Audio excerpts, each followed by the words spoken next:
Bismillahirrahmanirrahim. Assalamualaikum warahmatullahi wabarakatuh. Waalaikumsalam warahmatullahi wabarakatuh. Sebelumnya saya ucapkan terima kasih kepada Bapak dan Ibu yang sudah hadir dalam kesempatan hari ini. Di sini kita berada dalam komunitas belajar SMA Negeri 1 Warung Kiara yang kita sebut dengan komunitas belajar Motekar SMA Negeri 1 Warung Kiara. Di sini perkenalkan, nama saya Randi Munggaran. Saya guru di SMA Negeri 1 Warung Kiara yang akan menjelaskan terkait rancangan pembelajaran berbasis proyek dengan komunitas belajar di sekolah. Ini salah satu tugas saya sebagai PKG PJOK Jawa Barat. Di sini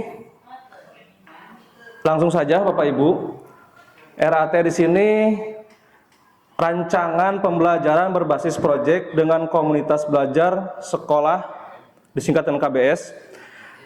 Saya membuat judul di sini pemanfaatan pembelajaran kebugaran jasmani untuk meningkatkan kualitas hidup sehat.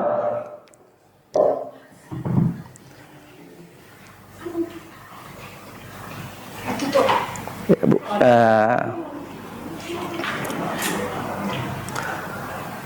Oke. Alhamdulillahirabbil alamin, sekolah kita sudah mempunyai komunitas belajar yang kita namakan Motekar. Nah, di sini Bapak Ibu,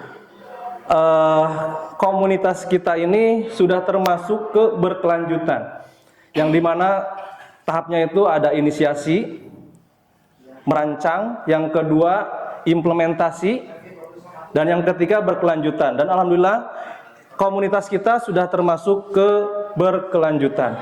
Dan di sini ada kelompok belajar. Kami sebut di sini kompor. Kompor ini kelompok pendidik olahraga Semawar. Nah, di sini kelompok pendidik olahraga Semawar ini masih dalam proses implementasi. Oke, Bapak Ibu, kita lanjutkan.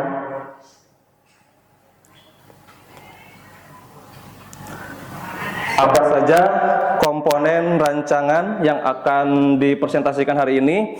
Yang pertama, judul program. Tadi saya di awal sudah memberitahu judul program, dan selanjutnya latar belakang, dilanjutkan tujuan program, yang keempat capaian langkah dan hasil program, yang selanjutnya struktur program, dan yang selanjutnya juga kapasitas yang dimiliki, selanjutnya rencana evaluasi, dan yang terakhir tantangan.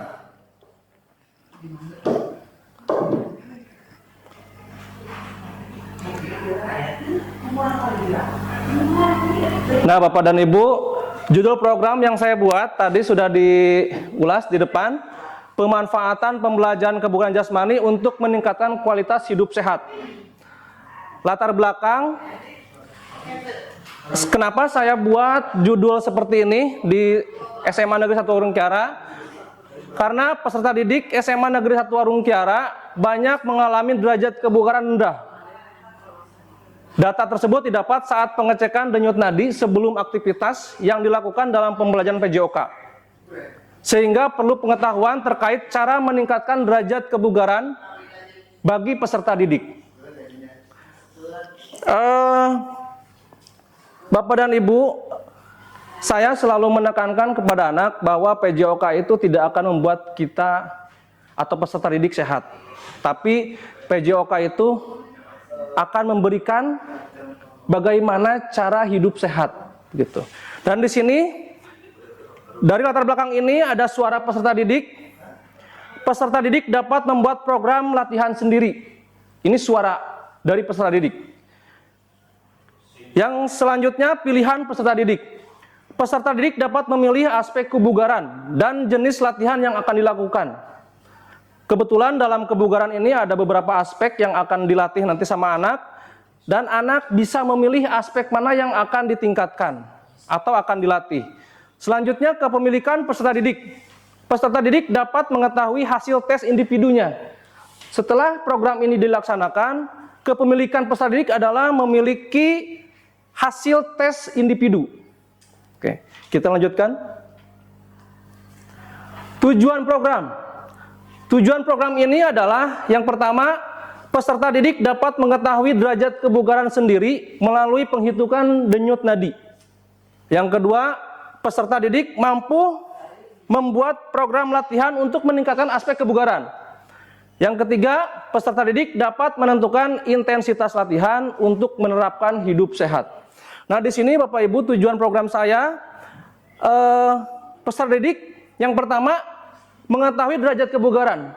Derajat kebugaran peserta didik dilihat dari rentang denyut nadi sebelum beraktivitas dan denyut nadi maksimal. Nanti setiap anak akan mengetahui derajat kebugarannya seperti apa. Semakin banyak rentangnya, maka kebugaran jasmani seseorang akan semakin baik, begitu. Yang kedua, peserta didik mampu membuat program. Di sini anak-anak akan mampu membuat program latihan menggunakan prinsip FITT yang disingkat dari F-nya frekuensi, I-nya intensitas, T-nya time, yang selanjutnya T yang kedua tipe. Nanti anak-anak akan membuat tabel dengan menggunakan prinsip FITT. Selanjutnya peserta didik dapat menentukan intensitas latihan. Mereka akan membatasi diri dulu. Intensitas latihannya berapa persen yang akan dilakukan. Kalau dalam programnya 60% sampai 80%, anak baru mencapai 50%, berarti anak tidak masuk ke dalam program latihan. Selanjutnya, di sini capaian, langkah, dan hasil program. Capaiannya, peserta didik dapat menerapkan program latihan kebugaran jasmani untuk meningkatkan kualitas hidup sehat. Dengan mengetahuinya program latihan, anak akan membuat program di rumah. Karena PJOK yang ada di sekolah itu 1 minggu cuma 1 kali. Sedangkan untuk meningkatkan kualitas hidup sehat, anak perlu melakukan olahraga minimal 3 kali selama 1 minggu. Dengan waktu 150 menit per minggu. Yang itu sesuai porsinya, 1 kali pertemuan itu 50 menit berarti. Oke, bisa bulu tangkis, Pak. Itu olahraga aerobik. Ya. Nah, selanjutnya di sini langkah program. Langkah program, peserta didik membuat program latihan menggunakan prinsip FITT. Setelah anak membuat program latihan menggunakan prinsip ini, anak akan mempraktikkan program yang sudah dibuat. Selanjutnya, peserta didik menghitung denyut nadi. Denyut nadi itu ada 3. Yang pertama, denyut nadi sebelum aktivitas. Yang kedua, denyut nadi setelah aktivitas. Dan yang ketiga, denyut nadi maksimal. Nah, jadi anak nanti akan mengetahui denyut nadi sebelum aktivitas. Sebetulnya idealnya untuk menghitung denyut nadi sebelum aktivitas, itu biasanya dihitung setelah bangun tidur, seharusnya seperti itu. Namun karena kita tidak sempat untuk menghitung denyut nadi anak setelah tidur, kita hitung di sekolah sebelum beraktivitas. Nah, selanjutnya di sini hasil program. Peserta didik dapat mempraktikkan dalam kehidupan sehari-hari sehingga meningkatkan kualitas hidup. Nah, ini yang tadi saya paparkan di depan, bahwa PJOK itu, pembelajaran PJOK itu tidak akan membuat sehat, tapi PJOK akan memberikan pembelajaran bagaimana cara hidup sehat, diterapkan di kehidupannya sehari-hari, sehingga kualitas hidupnya akan meningkat. Selanjutnya, di sini ada struktur program. Program kegiatan yang dibuat merupakan sebuah program kegiatan kokurikuler di sekolah yang akan dilaksanakan di luar pembelajaran. Jadi yang dimaksud di sini adalah kegiatan ini akan dilakukan di luar pembelajaran, bukan di dalam pembelajaran PJOK, tapi di luar pembelajaran. Target populasi di sini, target program kegiatan ini untuk semua peserta didik di SMA Negeri 1 Ongkera.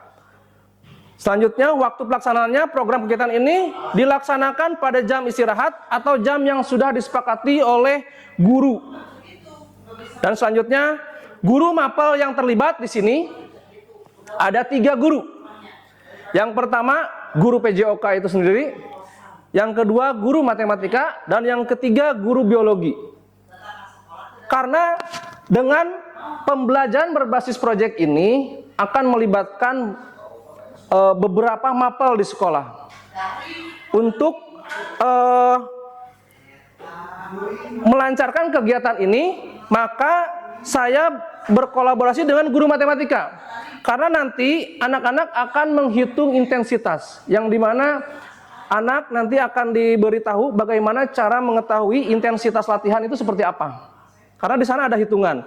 Terus ada juga denyut nadi, menghitung denyut nadi maksimal, ada juga nanti denyut nadi sebelum aktivitas juga dihitung, denyut nadi setelah aktivitas juga dihitung. Dan selanjutnya di sini ada guru biologi. Guru biologi itu terkait dengan denyut nadi. Ada yang dinamakan aspek kebugaran. Salah satunya itu ada daya tahan jantung dan paru-paru, yang kedua kekuatan otot, yang ketiga terkait dengan daya tahan otot, dan yang keempat tentang terkait dengan kelenturan, dan selanjutnya ada komposisi tubuh. Nah, ini berkaitan dengan guru biologi. Nanti kita berkolaborasi dengan 3 mapel. Yang pertama guru PJOK, kedua guru matematika, dan yang ketiga guru biologi. Oke.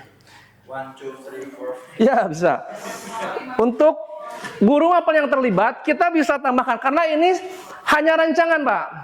Kedepannya kita akan masukkan lagi guru mapel mana yang terkait dengan kebugaran, begitu.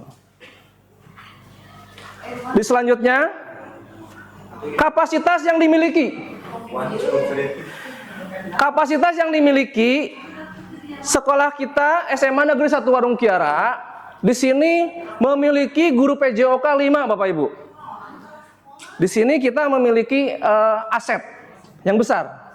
Guru PJOK 5 ini aset kita. Makanya tadi target populasi itu semua anak. Meskipun di kita jumlah siswa itu ada sekitar 1.300. Ada 36 kelas, dan itu kita mengajar PJOK dengan 5 guru PJOK. Dan ditambah dengan guru matematika itu ada berapa, Bu? 6. Betul ya? Ada 6 guru matematika. Kita bisa berkolaborasi dengan 6 guru matematika. Potensinya sangat besar. Aset kita besar. Selanjutnya guru biologi. Pak, ini kita kekurangan guru biologi sehingga anak-anak kebutuhan biologisnya tidak terpenuhi, Pak. Itu beda lagi, Pak. Kebutuhan biologis dan pengetahuan biologi itu berbeda, Pak. Beda, Pak. Oke.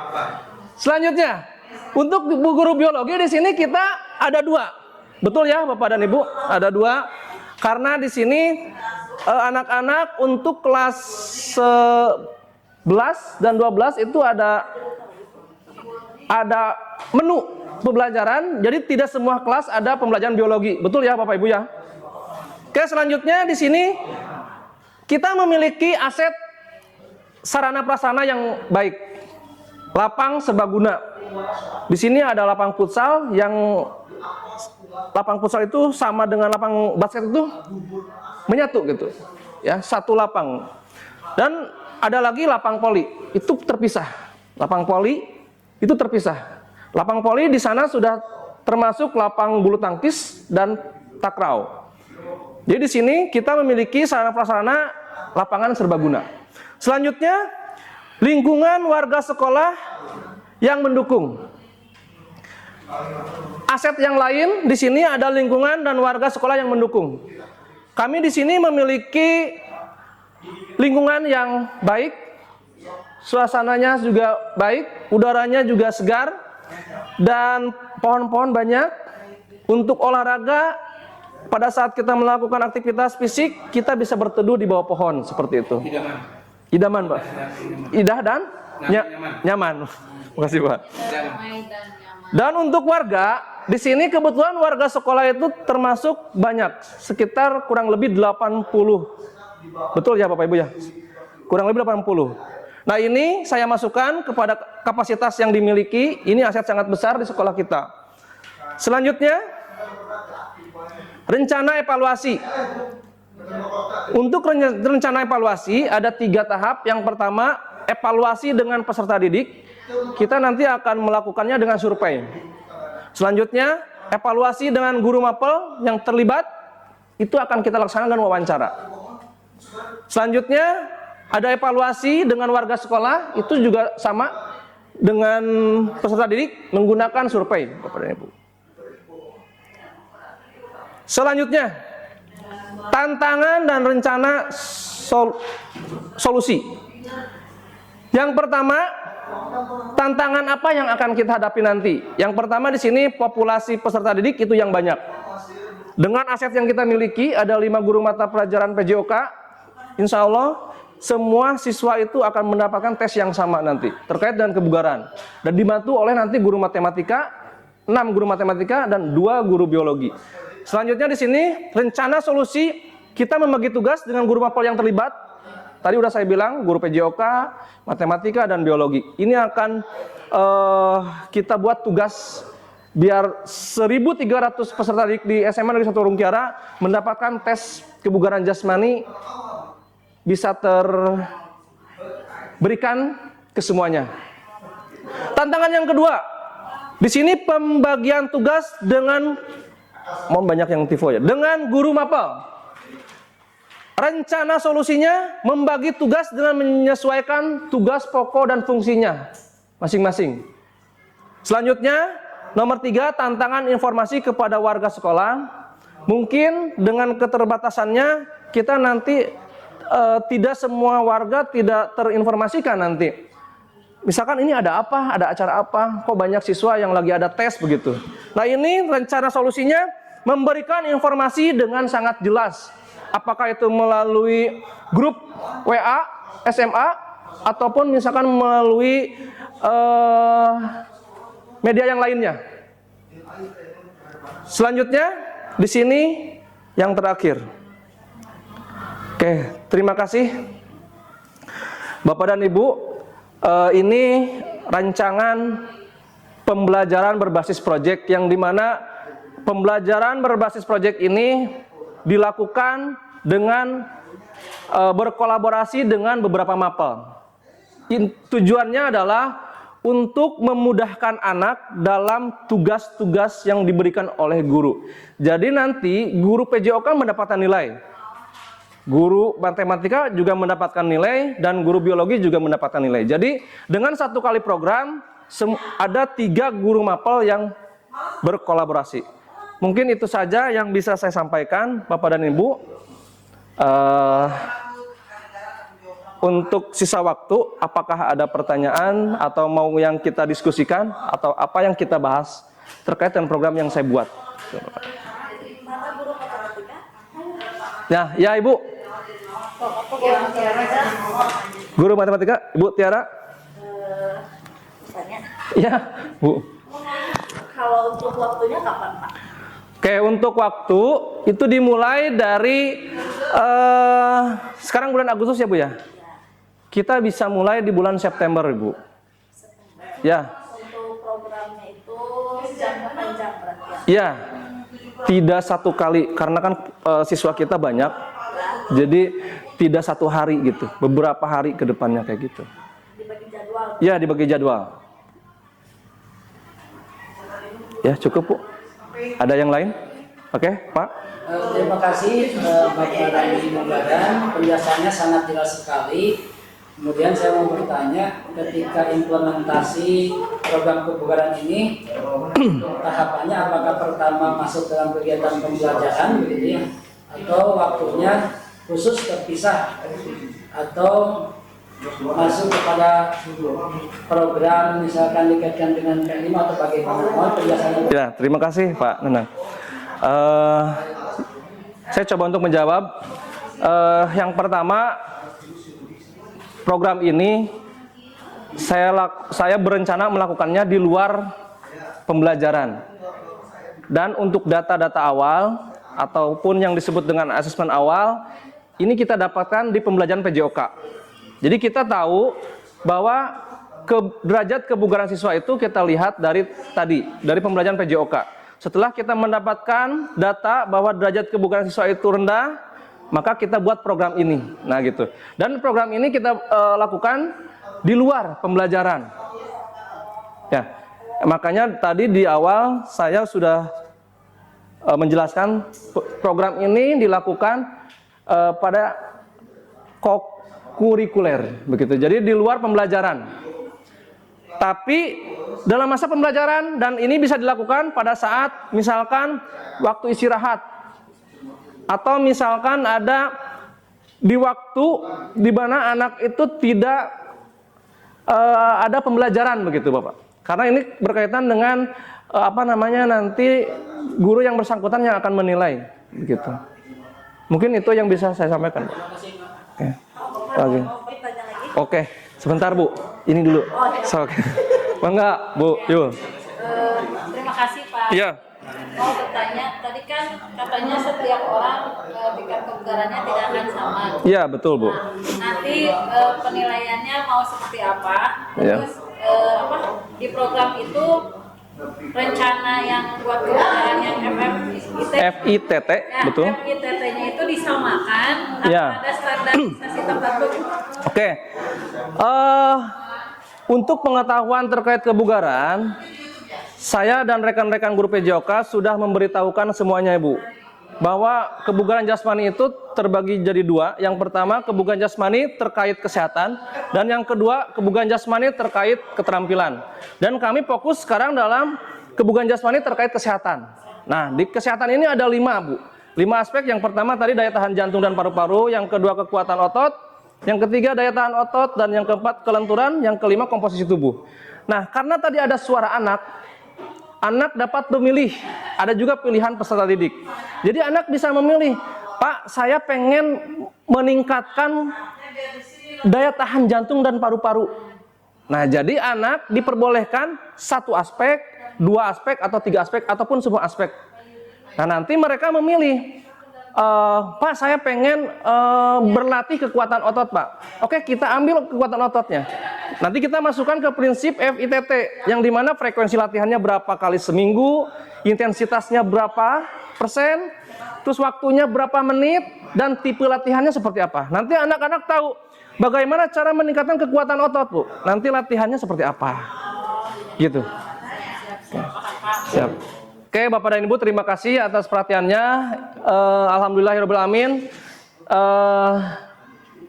Tugas PKG PJOK Jabar tahun 2024. Hari ini saya sudah menyelesaikan tugasnya. Dan alhamdulillah Bapak dan Ibu sudah dapat mengikuti penyampaian rancangan yang saya buat. Sekali lagi saya ucapkan terima kasih kepada Bapak dan Ibu. Wassalamualaikum warahmatullahi wabarakatuh.